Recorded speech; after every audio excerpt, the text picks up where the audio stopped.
আমি এখানে আস্তে আস্তে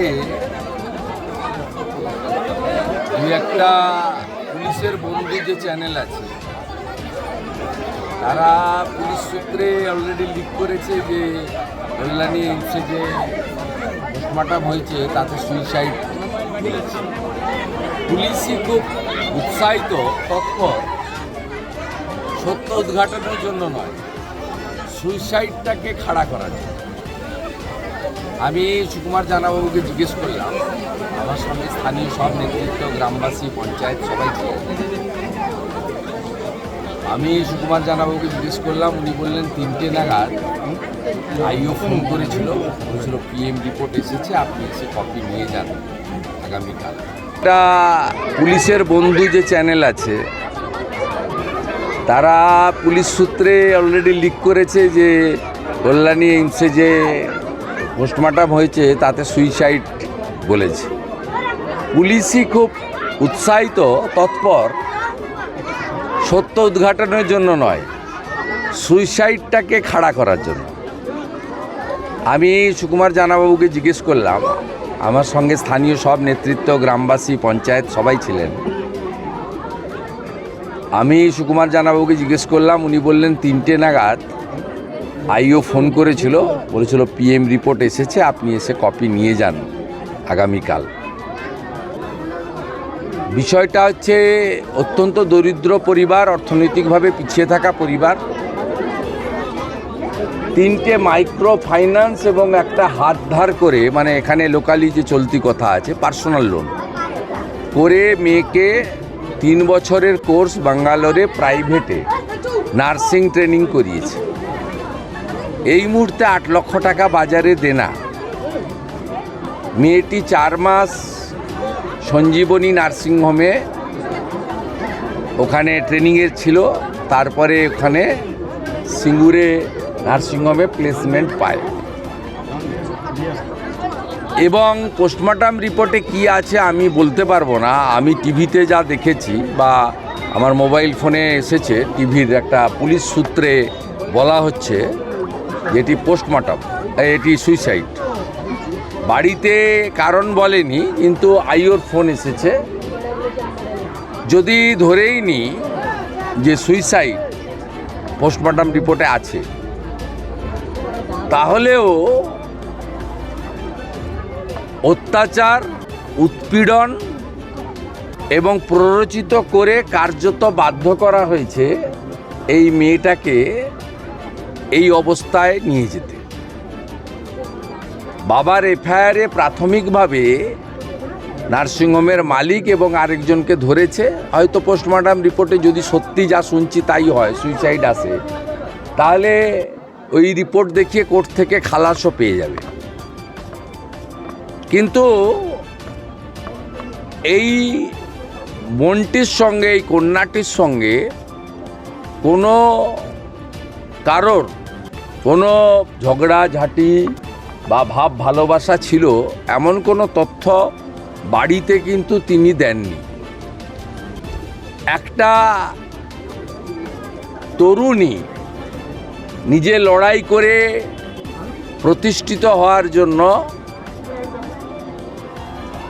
তার যে স্বপ্ন ছিল সেটাকে সে এইভাবে নষ্ট করতে পারে না, এটা আমাদের বিশ্বাস। তাই এই পরিস্থিতির জন্য দায়ী পশ্চিমবাংলার যে বেপরোয়া সংস্কৃতি চলছে, দিদি, বোন, কন্যাদের টার্গেট করা হচ্ছে, তার পরিণতিতেই এই হত্যা বা আত্মহত্যা। এবং সাথে সাথে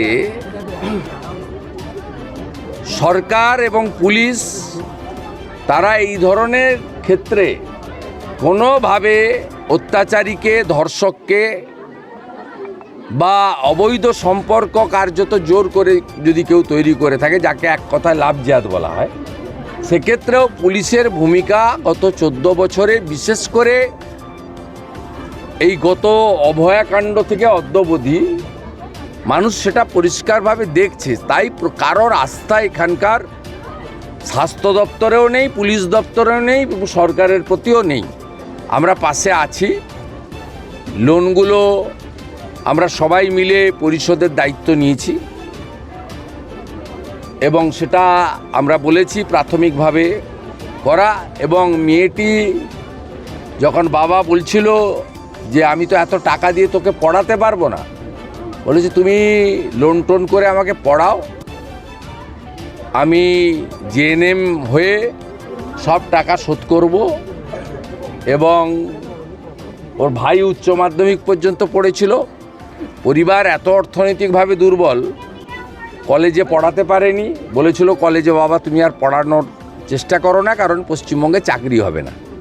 বাবা এবং মা দুজনের তাদের কন্যার যে কথাগুলো আমাকে বললো, আমি নিজের তো শুনিনি, তাদের মুখ থেকেই শুনলাম অনেকের সামনে, বলল যে এখানে চাকরি হবে না, পশ্চিমবঙ্গে কারো চাকরি হতে পারে না, তাই তুমি ভাই ওয়েল্ডারে ডিপ্লোমা করেছে, চেন্নাইতে কাজ করে, ও চেন্নাইতে 5,000 টাকা পায় না।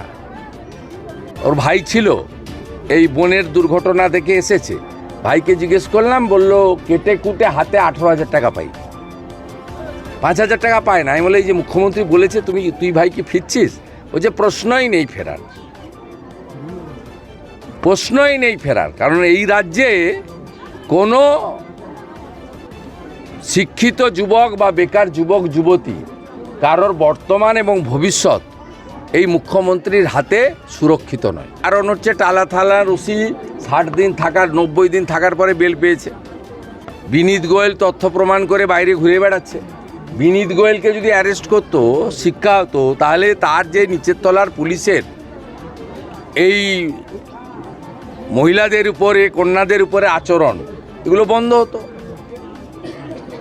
অ্যাকচুয়ালি তো বিচার পায়নি। যারা তথ্য প্রমাণ লোপাট করেছে বিনীত গোয়েলরা, তাদেরকেও মমতা বন্দ্যোপাধ্যায় তো সেফ জায়গায় রেখেছে। এবং যখন টালা থানার ওসি কর্তব্যে অবহেলার জন্য গ্রেপ্তার হয় সিবিআইর হাতে, তখন প্যারেড করে 60 জন পুলিশ অফিসারকে তার বাড়িতে পাঠিয়েছে মমতা ব্যানার্জি। জয়েন্ট সিপি মর্যাদার, ডিসি মর্যাদার সব আইপিএসরা গেছেন প্যারেড করে, গিয়ে বলেছেন আমরা পুরো পশ্চিমবঙ্গ পুলিশ, মমতা পুলিশ আপনার সঙ্গে আছি, ভয় পাবেন না। এই তো অ্যাটিচিউড, এই যে অ্যাটিচিউডের জন্য এই বেপরোয়া কাজকর্ম হচ্ছে। আর তার বলি হচ্ছে অত্যন্ত সাধারণ, প্রভাবহীন, দুর্বল, অর্থনৈতিকভাবে দুর্বল এই সমস্ত পরিবারের কন্যারা, বোনেরা, এরাই এর শিকার হচ্ছে।